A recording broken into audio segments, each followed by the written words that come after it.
I thought about doing Man Ray, but Lisa wouldn't agree to posing for some of his more candid shots, shall we say. And this is a family-friendly channel, so absolutely no Man Ray tribute here.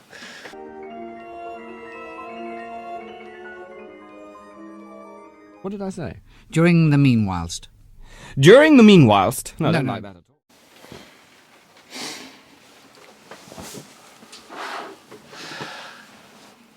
Well, hello, it's Dexter and me, coming to you today from a really ferociously wet and windy May Day bank holiday Monday. At least that's when we're filming this video. It's the day after the final episode of season 6 of Line of Duty 2, and what can I say?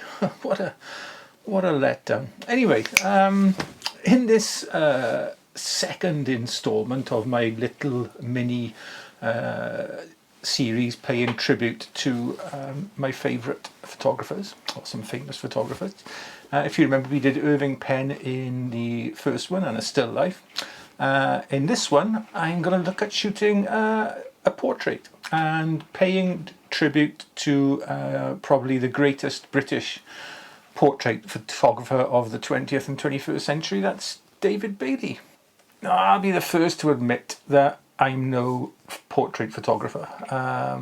I shoot portraits for fun, usually of family and friends, and of course Dexter, but they've all been like in natural light, nothing fancy, and certainly no studio work, and absolutely no proper portrait photography.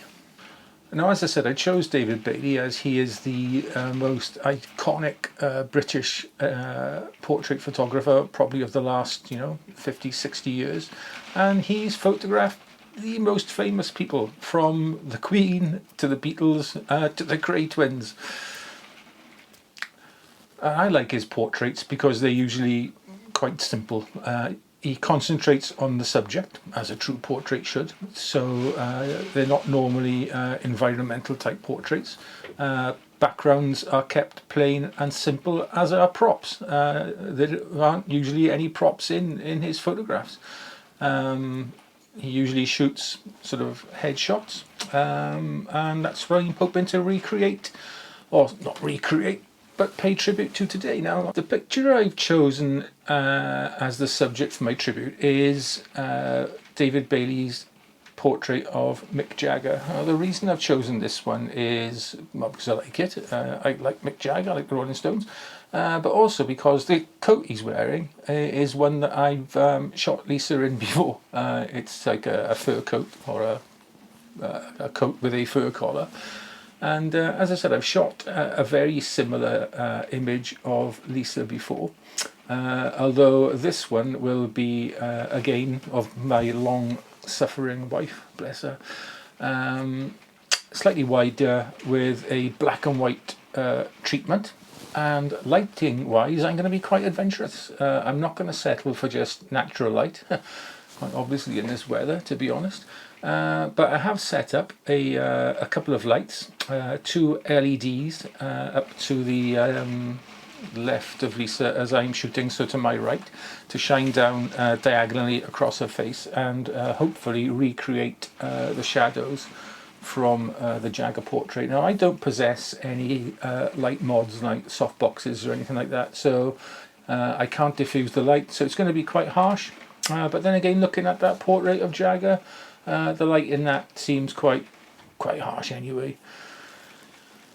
I'll just use a simple sheet for a background, as Bailey would have done, and I am going to use my GFX 50R with the 32 to 64mm lens, and that is it'll be on a tripod as well, because there's no OIS on the 32 to 64, and shutter speeds aren't going to be particularly fast because of lighting conditions indoors. In the end, the settings I went for were f4, ISO 800, and whatever the shutter speed was. And I'll pop up the images I shot now. I shot around 40 odd images in total, And we settled on two that we really like: the Jagger, and another much more natural portrait of Lisa, which we both really prefer, to be honest. But as far as the tribute is concerned, I'm quite happy with it. It's not, an identical copy. It was never intended to be an identical copy of the Jagger image. But I think as tributes go, it's okay, But we're both much more happy with the more normal portrait of Lisa that we shot. And it's unusual for her to be happy with a photograph of herself, although she does quite like posing for photos, to be honest. I also managed to shoot one of Dexter, who jumped up on the sofa onto the sheet after his favourite ball, and he sat still long enough for me to take a nice portrait of him, so I'll pop that one up as well for you to have a look at now.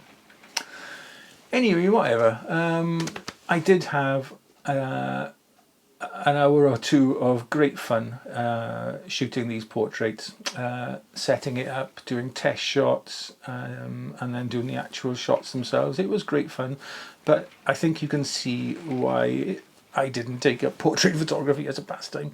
I'm not very good at it. So if any actual real portrait photographers are watching this, I'm sorry for sullying your art. I won't be doing it again, put it that way. But as I said, I am quite pleased with my efforts, and whether they are a worthy and fitting tribute to David Bailey, I will leave that up to you to decide. Anyway, whatever. Next week, fear not, regular During the Meanwhilest watchers, as I return to much more safe and comfortable ground in a return to landscape photography. And in next week's video, I'll be paying tribute to possibly the greatest and most iconic landscape photographer to ever pick up a camera. What could possibly go wrong there then? Okay, thanks very much as ever for watching. I hope you found this video entertaining, useful, inspiring. Thanks once again for watching. Stay safe, stay well, look after yourselves. This weather is not going to improve anytime soon, so I can't see me going out to do any landscape photography today at all. In fact, I might just have a nice hot bath now and retire for the rest of the day. Thanks very much. See you all next week with our tribute to... You'll find out then. Take care. Bye-bye.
of a young Messiah. I see sinners in a church, I see sinners in a church. Sometimes I might be introvert, there's a war inside. I hear battle cries, mothers burying sons, young boys playing with guns. The devil's a liar, fulfill your wildest desires. Now I don't wanna be the one to doctor this, but if you can't feel pain, then you can't feel the opposite. The fight between the yin and yang's a fight you'll never win. I study humans, that makes